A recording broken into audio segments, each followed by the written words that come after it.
Dua KPPS saksi di TPS 3 Desa Kalibukbuk Buleleng yang diduga melakukan pencoblosan sebanyak 2 kali kembali diperiksa Panwasli Buleleng Kamis siang. Pemeriksaan kedua KPPS tersebut untuk meminta keterangan dan melengkapi berkas tim Sentra Gakumdu Panwasli Buleleng.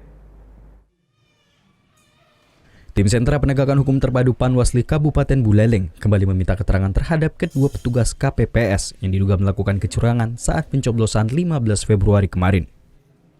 Diduga kedua petugas KPPS di TPS 3 Desa Kalibukbuk Buleleng yakni Nyoman Mardisa dan Gede Rudi Saputra melakukan pencoblosan lebih dari 1 kali.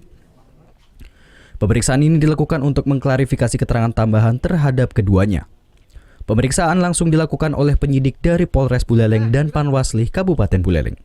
Selain memeriksa dua petugas KPPS, tim Sentra Gakumdu Panwasli Buleleng meminta keterangan 4 orang saksi termasuk rekan PPS kedua pelaku.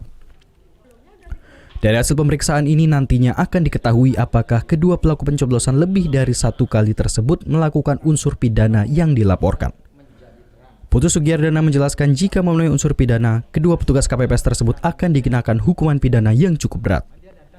Kita masing-masing minta keterangan dan keterangan itu masing-masing sudah kita dapatkan dari mereka. Tetapi apa yang menjadi tindak lanjut berikutnya tergantung dari keterangan yang kita peroleh dari hasil klarifikasi yang sekarang.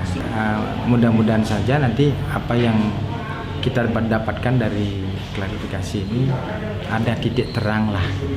Tetapi cukup kalau terbukti kalau pidana pemilu cukup berat.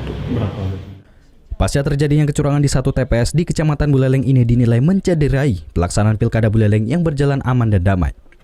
Hingga saat ini Panwasli Kabupaten belum menerima adanya laporan pelanggaran dan kecurangan lain yang terjadi di Buleleng. Putu Wijana melaporkan untuk NET.